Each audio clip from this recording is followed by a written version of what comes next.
this very special occasion, this virtual gathering, as we celebrate this year's recipients of the 2024 Elihle Awards. My name is Peter Ndoro, and it's a great pleasure and an honor for me to be your program director once again for this very, very special celebration of young journalists and the important work that they're doing on our continent.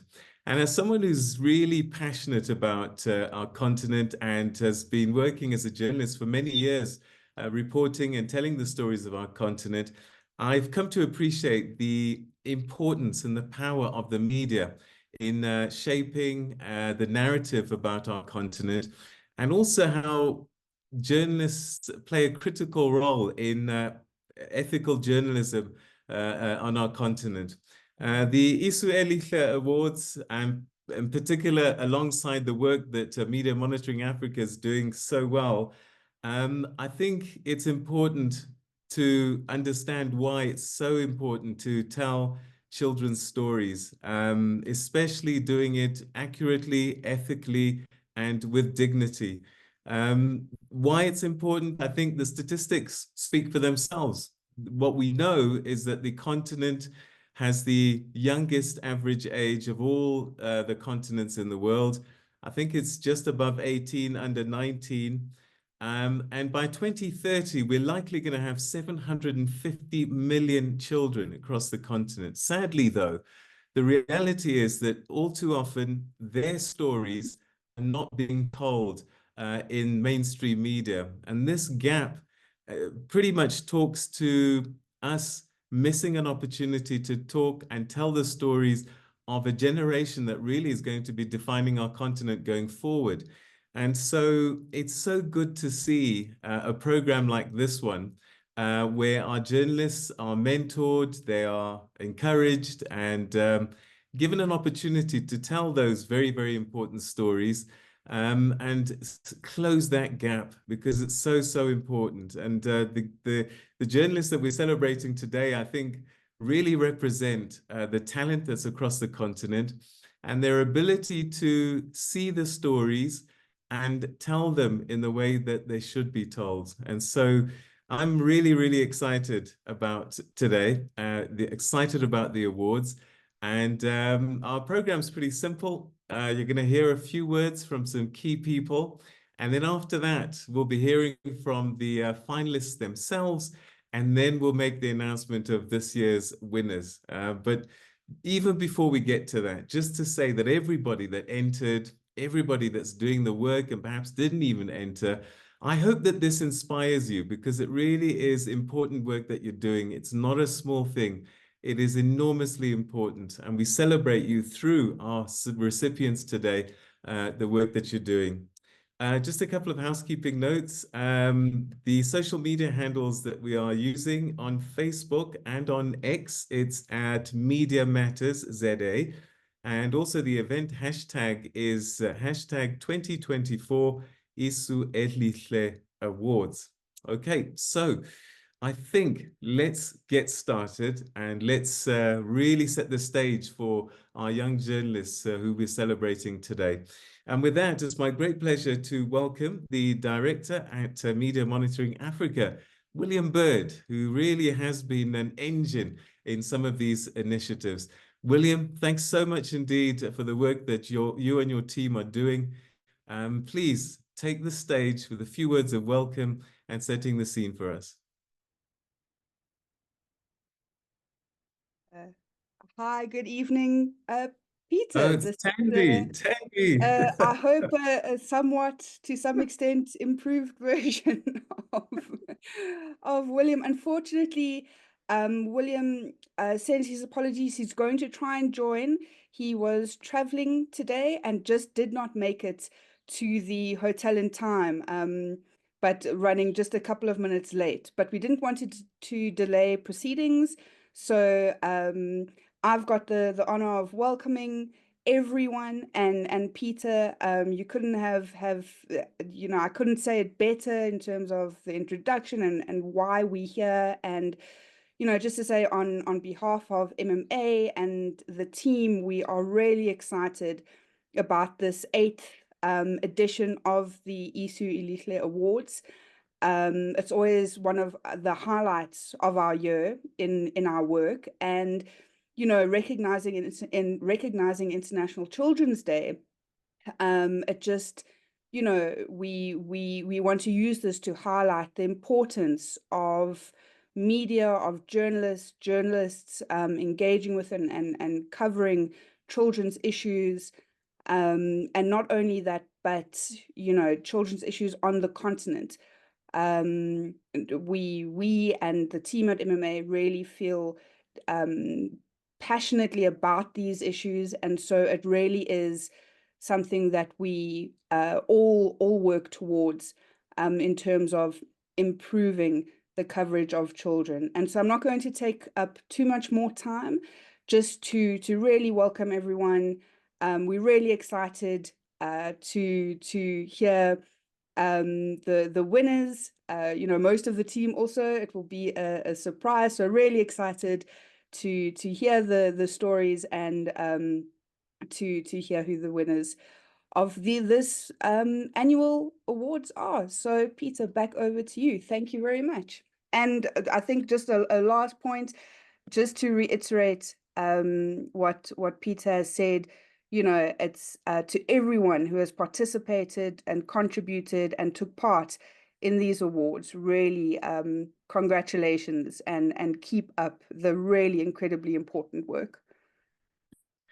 Tandy, thank you so much indeed. That's Tandy Smith, the head of programs at Media Monitoring Africa, giving us those words of welcome. And again, reinforcing this idea that the work that you're doing, please don't underestimate just how valuable it is, and the responsibility that we have as journalists in making sure that these voiceless children have a voice through the work that you do. For some of you who may have seen me do my job, I hardly ever do a conversation, particularly in conflict zones, without asking how the children are. And it's such an important thing. So let's find out a little bit more about the Isu Elihle Awards, how the process works, and how we ended up with these amazing young people who've told such powerful stories. And to take us through that, it's my great pleasure to welcome the project coordinator, research and monitoring at MMA. Please welcome Jacques Ndong. Thank you very much. Thank you very much, Peter, and good evening to all the participants here tonight with us. So the first thing is I would like to thank everyone for attending the event tonight. I believe that some of you maybe you had other engagements to attend, but you chose to be with us. So thank you very much for that.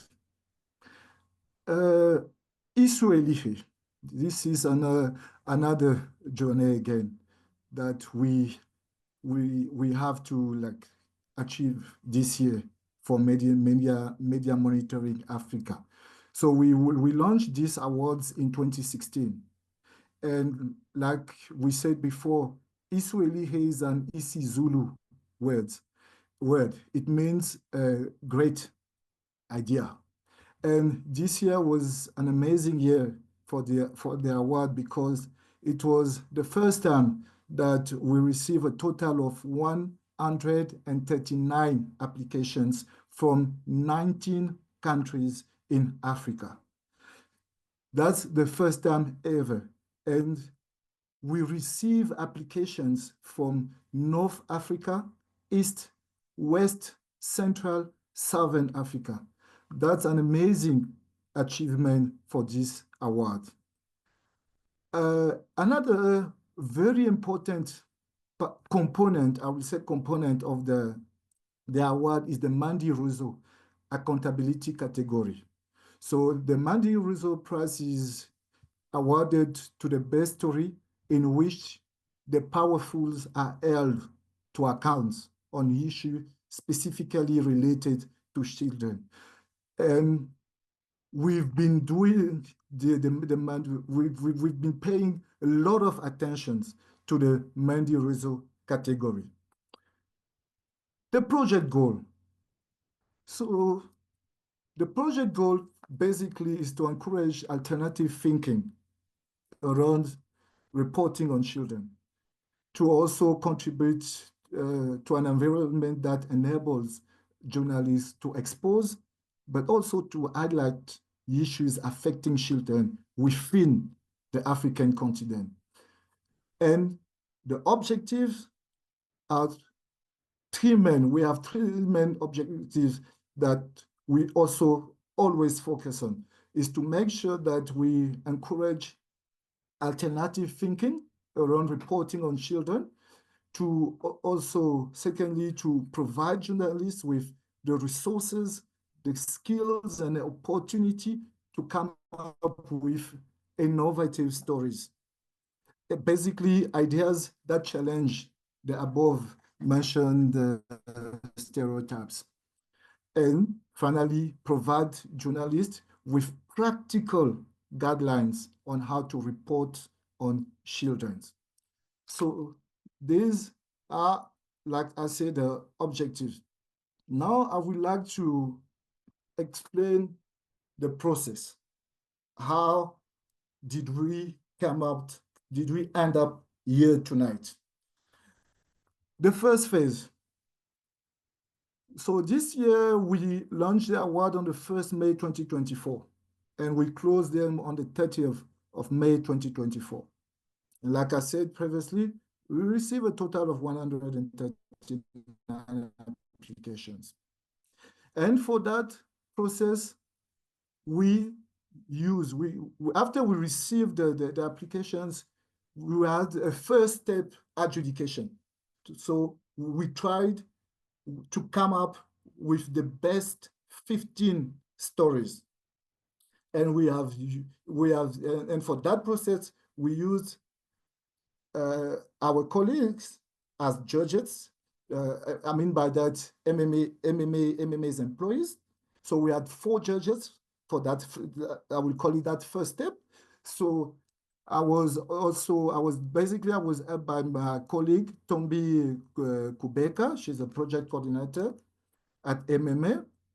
And Sanko Mangani is a program manager, also community building and engagement.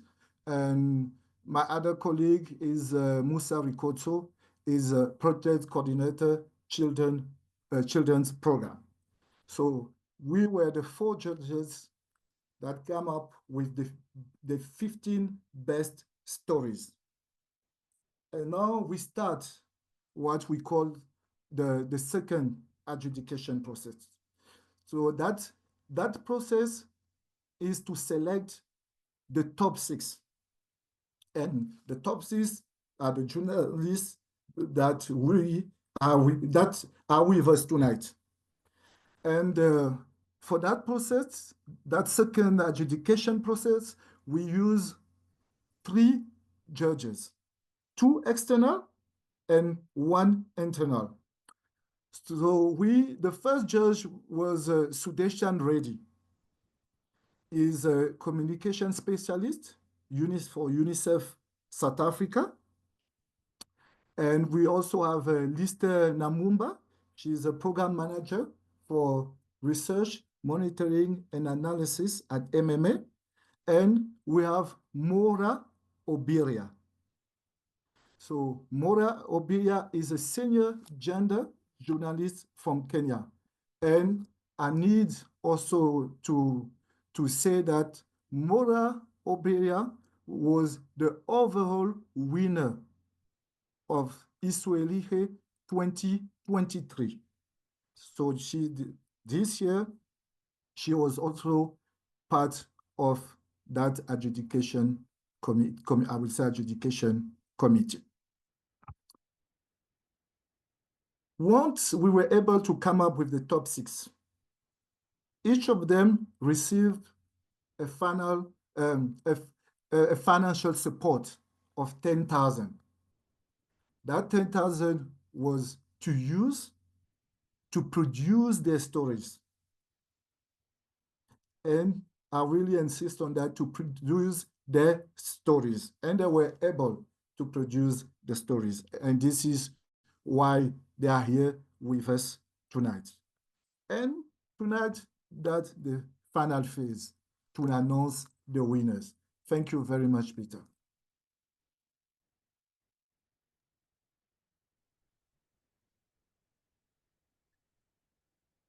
Jacques, thank you very, very much indeed for giving us that backgrounder, because I think it tells a powerful story really about what's gone into getting these names here. And it's been a process, and it's encouraging to see how widely this competition has been taken up, and the interest that our young journalists across the continent have now in wanting to tell stories about our children and giving them a voice. So well done to the finalists. Just becoming a finalist is an incredible achievement. You've heard how many people entered and the process that was taken, which means that you really are the leading lights, as it were, of this year's crop. Okay, so let's take a look now and meet these incredible young people who have been doing this work. And I'm going to ask them one by one to give us a little bit of an understanding of their journey in telling these particular stories and what they've learned in that process. So with that, I'd like to start with Nicole Tao. Nicole, thank you so much for entering and doing such great work. You've done some important pieces on silent scars, that the hidden toll of corporal punishment and surviving school punishment in Lesotho. Tell us a little bit about your journey and what you learned in the process. Good evening, everyone. As was already said, my name is Nicole. Wow, this journey, like you did say, it was on the reality of corporal punishment in Lesotho schools. It was quite emotional, to be honest. I had to show a lot of persistence, a lot of resilience, and I had to ensure that I was very thorough because there were a lot of moving parts, a lot of people were involved. I really wanted to give the story, I really wanted to do the story justice. I really wanted to do the kids justice, so that when the story is published, when the story is out there, it doesn't just get lost in the sea of other stories, that it has an impact, that it has a reach and engagement. And I do believe it received a lot of that. But yeah, that was the aim. So thank you so much. I'm very grateful for this opportunity because it's very important. Like we did say, the children are the future of this continent, of my country. I'm so sorry. And so it's very important for us to address the issues that are affecting them, because they are the foundation of our future. And so we really have to pay attention and make them center of every policy, every decision making that every decision that we make, that we undertake. I'm so sorry. And you know what? You really don't need to say sorry. I'm just so happy that there's a happy child there, because this is their story. And well done to you. And I hope that your little one is very proud of you and telling the story that you've been telling. And maybe you might be an inspiration, might be seeing a future journalist there. So that was Nicole Tao from Lesotho telling us a little bit more about her story. All right, let's go now to Jesus Okello Ojara to talk to us a little bit about the story chosen, Hidden Dangers of Children Riding as Passengers on Motorcycles. Jesus, thank you for joining us. Welcome. Tell us your story, what inspired you, and what did you learn on this particular journey?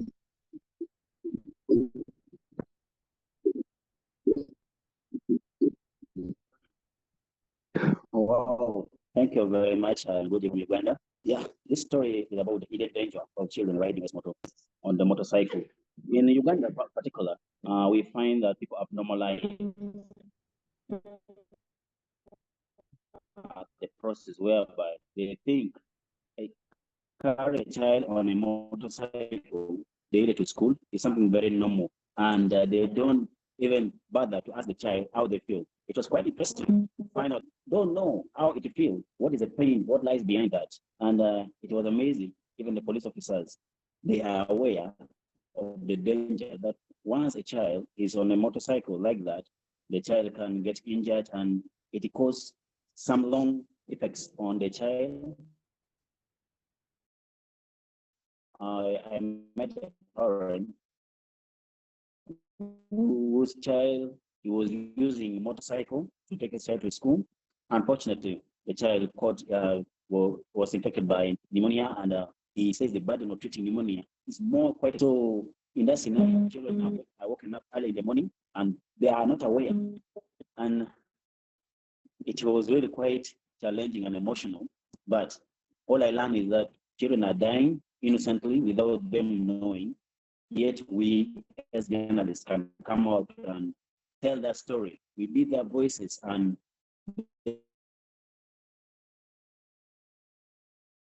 that internal cry be heard out.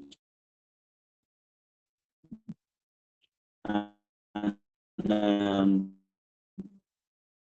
it was really challenging and emotional. I'm really thankful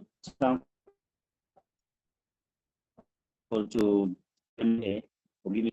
I want to tell others, and we test they cannot, but if we come on voices. All right. Um, I think we got the gist of. I think we got most of your story. Unfortunately, the line wasn't great, but thank you so much indeed for sharing your thoughts. And I watched your video, and it was quite touching. And the innocence of young people jumping on the back of these bodas, which are these motorcycles that transport them to school.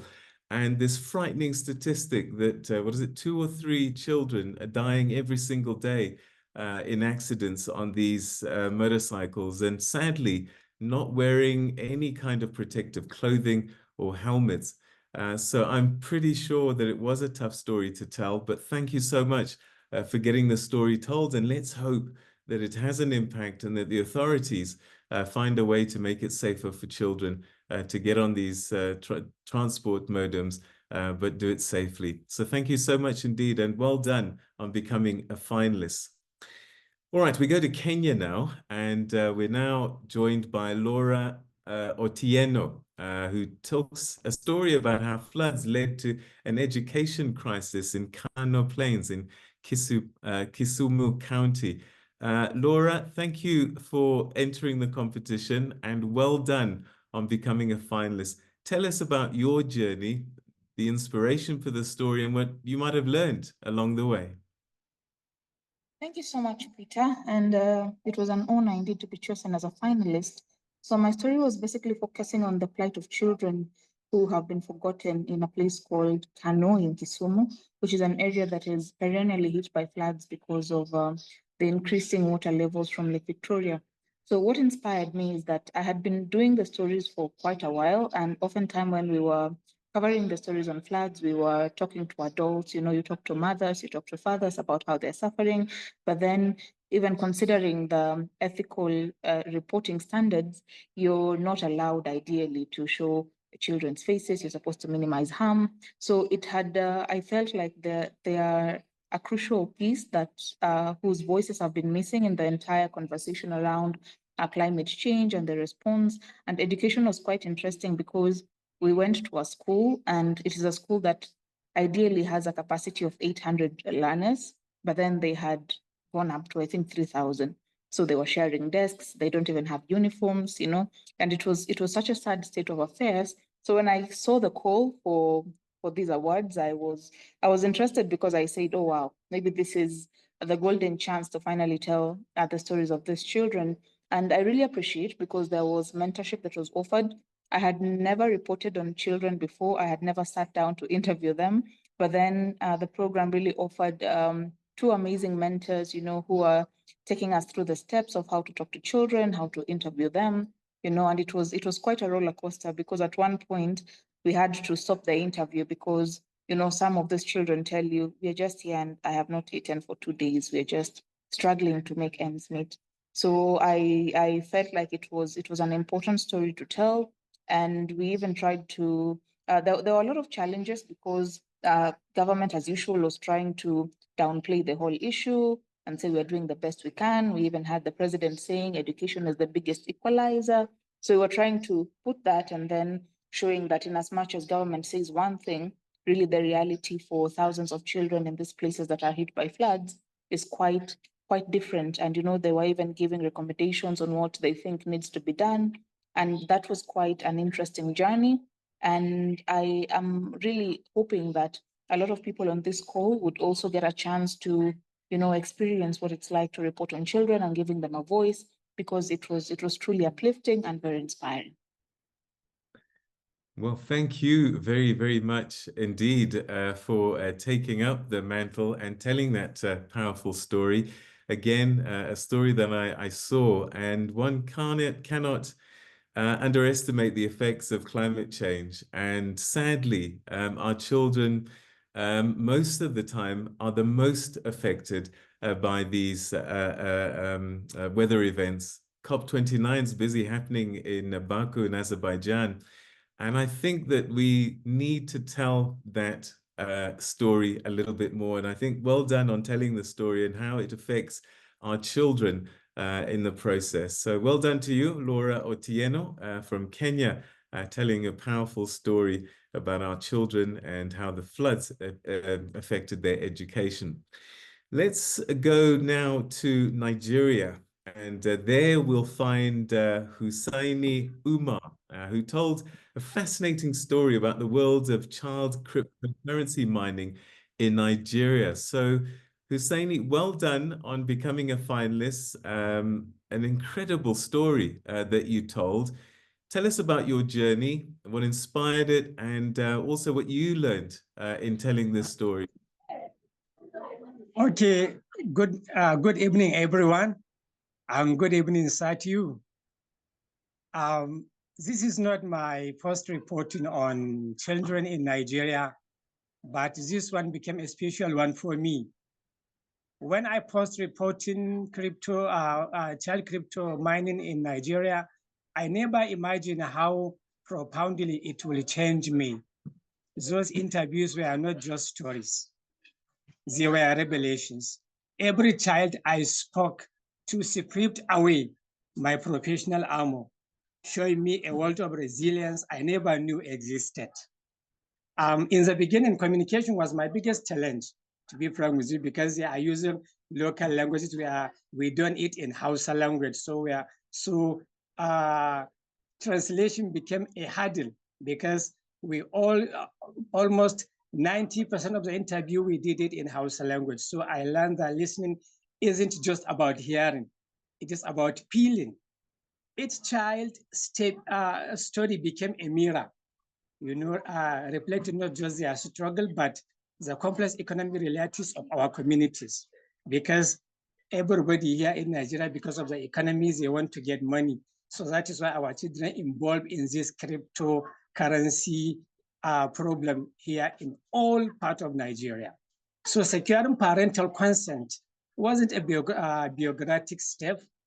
It was a delicate dance of trust. I had to prove that my microphone wasn't a weapon, but a bridge.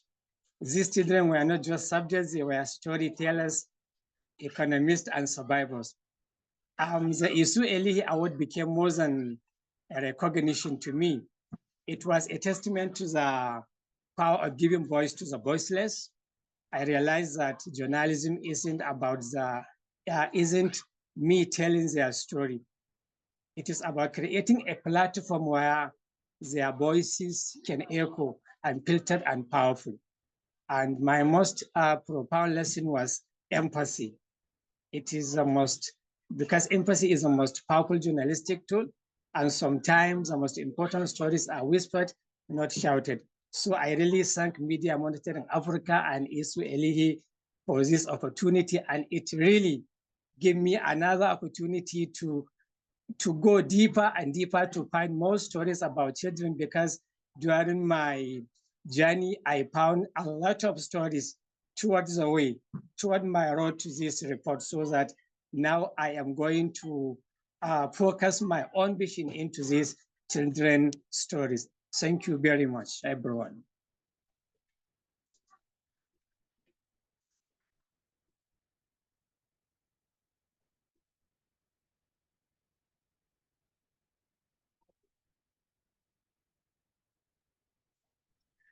Thank you. Very stories can quite moving. Sadly, as I said at the beginning, we don't tell them often enough, and most of the time we don't tell the stories at all. And yet they are most of the time again the most affected, and in areas that we often don't think about or aware of. Thank you so much indeed for unearthing this powerful story. And again, let's hope that those that have the power to change things can and pay attention now that you've brought it to light. So well done and congratulations on being a finalist and telling such an amazing story. All right, let's continue now. Again, children are focused. Children is what we're celebrating here today in terms of the storytelling.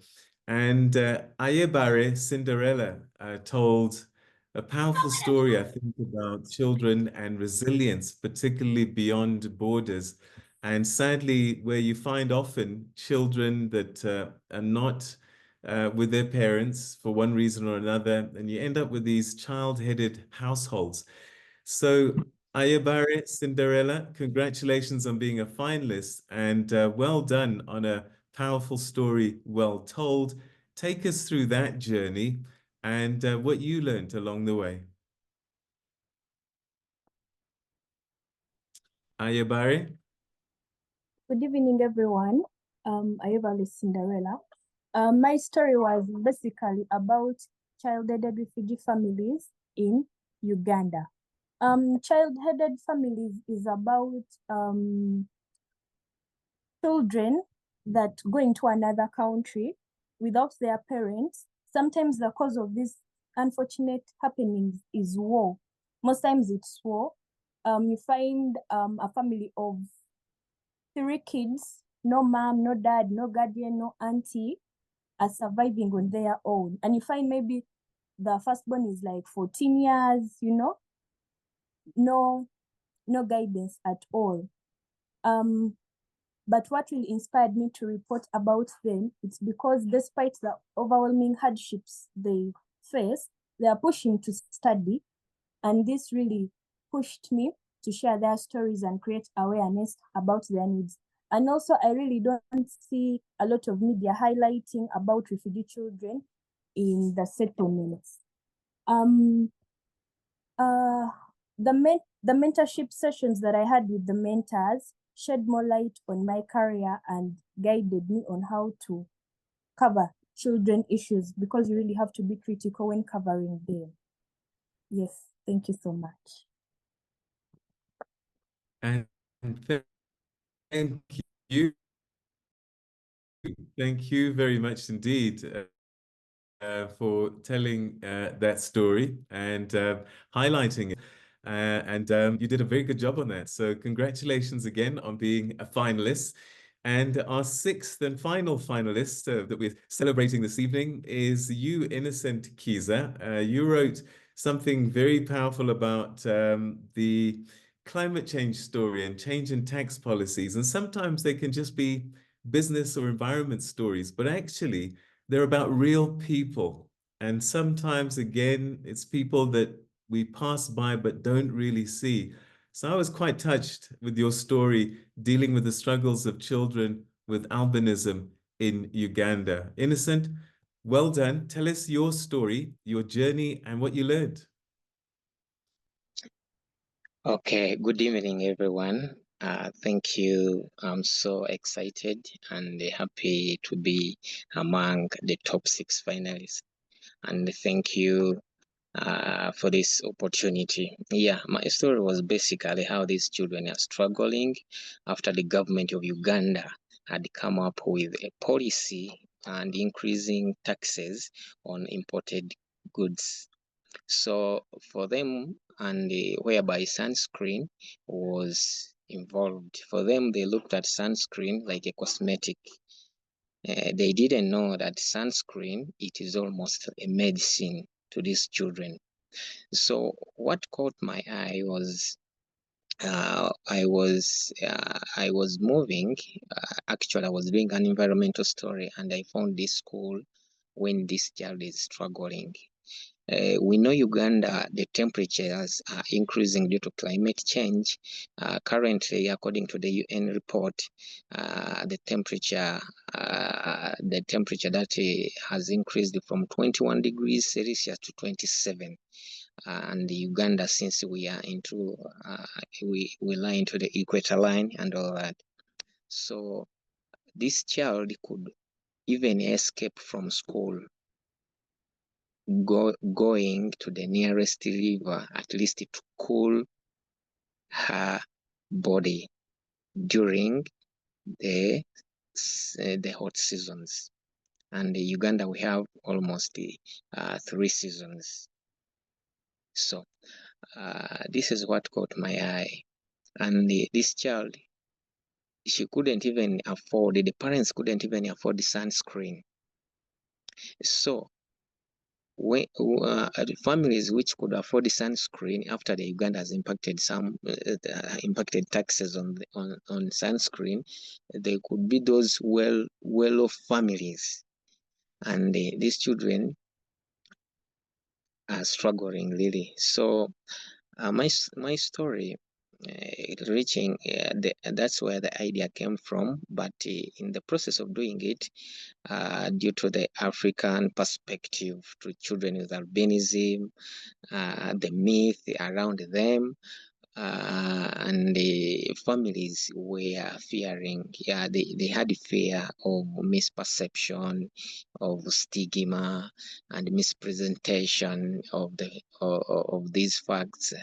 And I had to first write to them letters as a media house to that we are raising their voices to be heard, since in a way that maybe in a way the government to hear them and reduce on taxes, or even scrap these taxes on the sunscreen, so that they can also enjoy and have and enjoy education and other necessities like other children, in a way that we are advocating to let the government and maybe the World Health Organization to increase this sunscreen on essential medical list, so that they can be supplied freely in health facilities like any other people who go there to get these free drugs, because the government of Uganda, in government aided or in government hospitals, essential drugs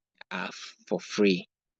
So this is the advocate I was trying to raise, in a way that I let these children to tell their own story, to tell what they go through, to tell the world what came with after the government of Uganda impacted taxes. So anyway, I'm happy that even at COP29, African Umbrella for Albinism and the Umbrella for Albinism in Uganda, they joined together. They are raising this voice, at least, or at least the World Health Organization can know that let sunscreen be included on essential drugs, so that these vulnerable groups, which are marginalized, are also access them or get their rights to free medicine like other people, and even these children to acquire education, because education is essential to every child in Africa and even in the world. Thank you. Thank you very much for again telling a powerful story and picking a story actually that most of us wouldn't connect the dots. Baku, Azerbaijan, COP29, climate change, come back to Africa, we see it, but we don't always think that there's a human factor, and that human factor is a minority group, often marginalized and not seen and not talked about, and yet they're really, really affected. So powerful, powerful story, creatively told, and an innovative idea. So well done on telling that amazing story. And let's just hope that everybody's inspired to look for those stories, those gems, those voices that have been missing, that have not been able to articulate their challenges, and that through your work that we're able to illuminate a lot of these issues and give meaning, I think, to some of these big discussions that are taking place at tables far away. So well done, Kiiza, Innocent, fantastic story and a great entry. So those are our 6 finalists, and all of them really incredible. And then we have to decide who the winners are from these finalists. And before we read out the names, again, congratulations to all of you.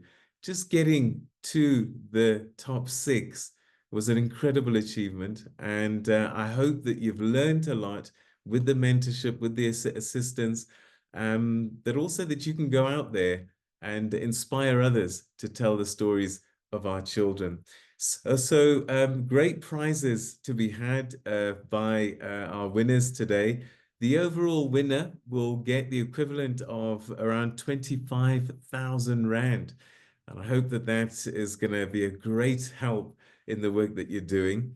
The first runner-up will get 15,000 Rand. Second runner-up, 10,000 Rand. And the Mandy Rossouw category that Jacques spoke about earlier on, you'll get something between 10 and 25,000 Rand, depending on how many people win in that category. So well done in advance to all of you. But the moment has come for us to announce our winners of the awards this year. And congratulations to, drum roll, the Elihle Award, second runner-up and winner of 10,000 Rand. Congratulations. And can I hear lots of claps virtually for Husseini Umar? Well done. Well done, Husseini Umar, second runner-up, a winner of... Thank you very much. Thank you, sir. Thank you. Well Thank done, you. my brother. Well Thank done. you. Great Thank you. storytelling. Yes. Right, let's meet our first runner-up. Well done to you. Congratulations. And 15,000 Rand is yours. Well done, Nicole Tao. Yes. Well done. Thank you so much. Thank you so much. And I know that your little one is busy counting the money as we speak. Yes. Well done, Nicole. Really powerful storytelling there. Please carry on doing that. I hope that this has inspired you. So, 139 entries, over 19 countries. Who is this year's leading light, champion of champions, the overall winner of the 2024 Elihle Awards? Congratulations and well done to you on your powerful story idea and powerful storytelling. Ladies and gentlemen, a big hand for Innocent Kiiza. Oh my God. Oh Well my done. God. Wow. Innocent, tell me, how are you feeling? Congratulations. Thank you, Well thank done. you, thank Oh my God. you. Well Thank done, you, my Innocent. God. Thank you. Big up Switch my on your mentor. camera. We want Thank to you, see thank you, you. thank you. We want to see you, Innocent. Switch on your camera. Oh my God. Wow, wow. Thank you, Congratulations, bro. Innocent. How are you feeling? Thank you. Thank you. I'm so, so happy. I'm so, so happy. I'm so, so happy. Thank you. Thank you. Oh my God. Wow. No, well Thank done. you. And it's a Wow. great story that you told. I feel like Innovative, coming to South creative. Africa. Get on a plane. But you've done, I think you've led the way in so many ways. In for us, sometimes not connecting the dots of big issues and how they affect people, real people. And I think this was the beauty of the story that you were told. So well done to you. A collective round of applause, ladies and gentlemen, to all of our winners so far. Well done. Congratulations. We do have one more category that we want to celebrate, and that's the Mandy Rossouw category.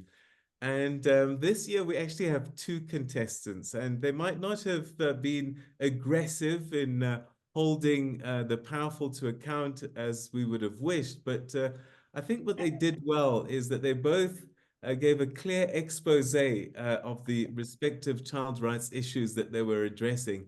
And for that, we want to recognize them and say well done to you. They equally presented the old legislation and policies that violated children's rights and the new legislation trying to address the issues. So congratulations to the winners of this category, the Mandy Rossouw category, and the winners this year. And both of you will get an extra 10,000 Rand to the prize money that you got already. Well done to you, Innocent Kiiza and Nicole Tao. Yeah. Well done. Well done, Nicole. Well done, Kiiza. No, Fantastic. Well done. How are you feeling, Nicole? ecstatic. Yeah, Lesotho will never be the same again. No, we are ecstatic and we're thrilled actually to celebrate your achievement. And to you, Innocent Kiiza, again, well done.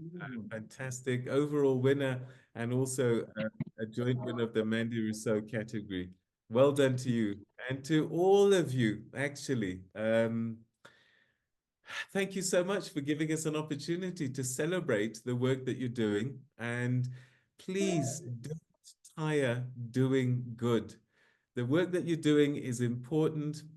It may have been that you entered a competition, but what we're hoping is that it has set a light and that you are now inspired to go out and tell more and more of these stories and also to inspire your peers and people around you to point them in the right direction and say that, listen, don't forget the voices of these hundreds of millions of children who we often don't talk about, who often don't tell their stories, and often don't walk in their shoes and give their stories expression.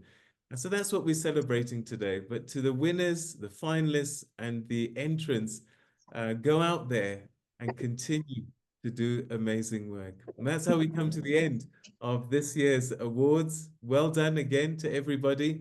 Thank you for joining us in this special room and this virtual awards ceremony. And until next year, go out there and be amazing and tell those stories powerfully. Thank you, everybody. Take care and be amazing. Thank you. Thank you. Thank you.